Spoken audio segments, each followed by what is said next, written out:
ಎಲ್ಲರಿಗೂ ನಮಸ್ಕಾರ.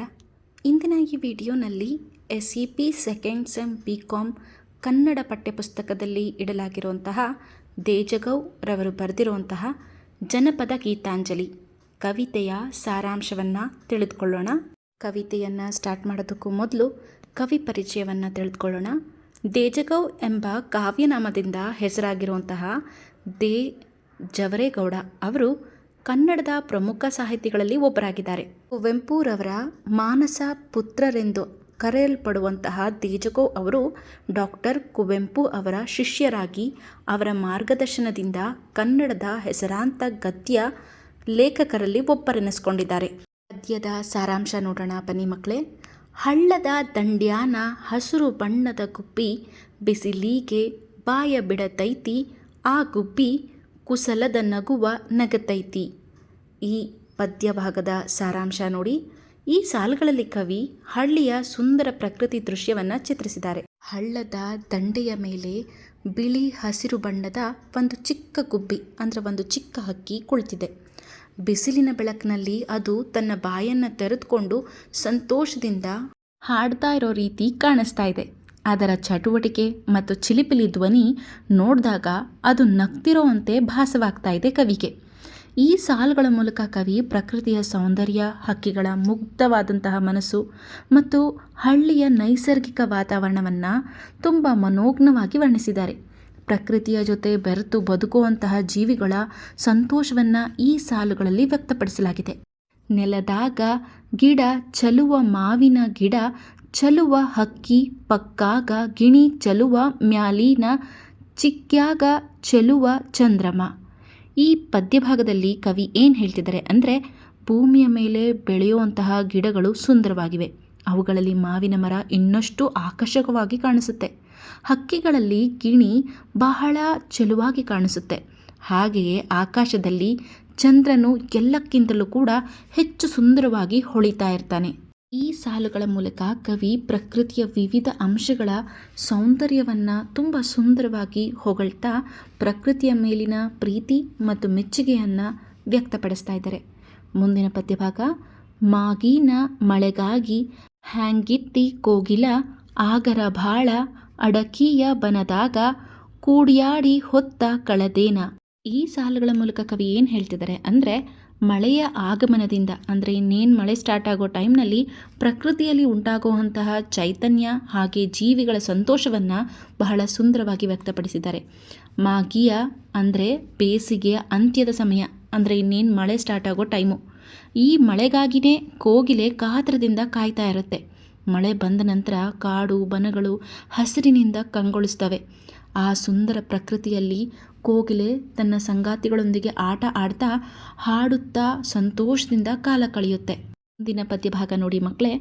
ಬೆಳ್ಳಗ ಬೆಳಗಾಗಿ ಬೆಳ್ಳಿ ಮೂಡಲವಾಗಿ ಒಳ್ಳೊಳ್ಳೆ ಮೀನ ಗರಿ ತೆಗೆದು ಆಡ್ಯಾವ, ಹಳ್ಳದ ಹೊಲದಾಗ ಬೆಳ್ಳನ ಬಿಳಿ ಜೋಳ ಮಲ್ಲಕ ಮೆಲಿಯೋ ಗಿಣಿರಾಮ ನನ್ನಣ್ಣ ಕಲ್ಲ ಬಂದವು ಕಡಿದಾಗೋ.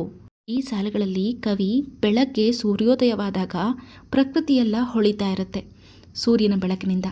ಹಳ್ಳದ ಹೊಲಗಳಲ್ಲಿ ಬೆಳ್ಳಗೆ ಕಂಗೊಳಿಸುವಂತಹ ಜೋಳದ ಬೆಳೆ ಬೆಳೆದಿದೆ. ಆ ಜೋಳದ ಕಾಳುಗಳನ್ನು ತಿನ್ನೋದಕ್ಕೆ ಅಂತ ಗಿಣಿ ಹಕ್ಕಿಗಳು ಬಂದು ಕುಳಿತಿವೆ. ಅವು ಸಂತೋಷದಿಂದ ಬೆಳೆಗಳ ಮೇಲೆ ಹಾರಾಡ್ತಾ ಇವೆ.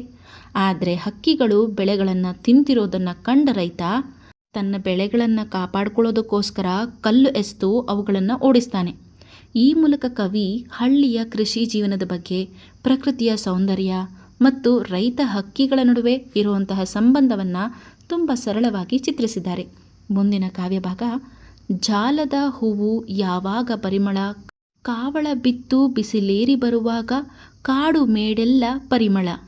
ಈ ಸಾಲುಗಳಲ್ಲಿ ಕವಿ ಹೇಳ್ತಾರೆ, ಪ್ರಕೃತಿಯಲ್ಲಿರುವಂತಹ ಹೂವಿನ ಸೌಂದರ್ಯ, ಅದರ ಪರಿಮಳ ಹಾಗೆ ಬೆಳಗಿನ ಸಮಯದ ಮನಮೋಹಕವಾಗಿರುವಂತಹ ದೃಶ್ಯವನ್ನು ಚಿತ್ರಿಸಿದ್ದಾರೆ. ಪ್ರಕೃತಿಯ ಸಣ್ಣ ಸಣ್ಣ ಅಂಶಗಳು ಕೂಡ ಎಷ್ಟು ಆನಂದವನ್ನು ನೀಡುತ್ತೆ ಅಂದರೆ ಅದನ್ನು ಪದಗಳಲ್ಲಿ ವರ್ಣಿಸೋದಕ್ಕಾಗೋದಿಲ್ಲ, ಅನುಭವಿಸೋದಕ್ಕಷ್ಟೇ ಆಗುತ್ತೆ.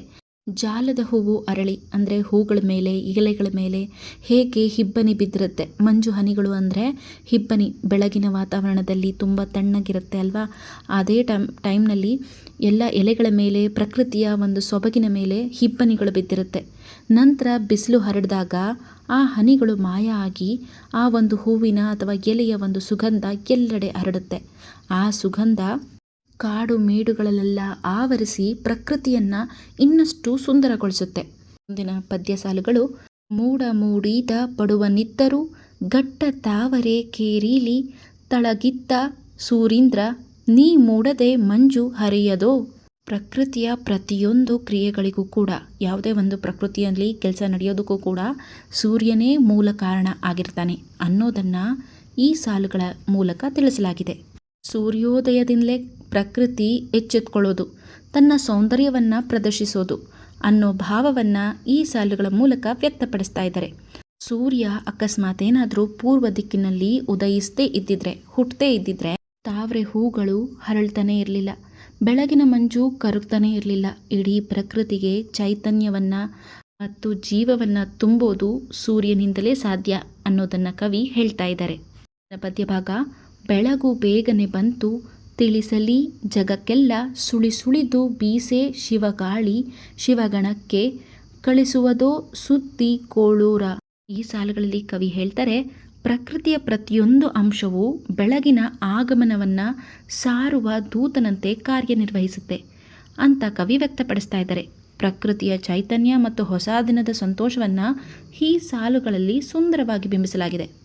ಬೆಳಗ್ಗೆ ಆಗಿರೋದನ್ನು ಇಡೀ ಜಗತ್ತಿನ ಜೀವಜಂತುಗಳಿಗೆ ತಿಳಿಸೋದಕ್ಕೋಸ್ಕರ ತಂಪಾದ ಗಾಳಿ ಎಲ್ಲೆಡೆ ಬೀಸುತ್ತೆ.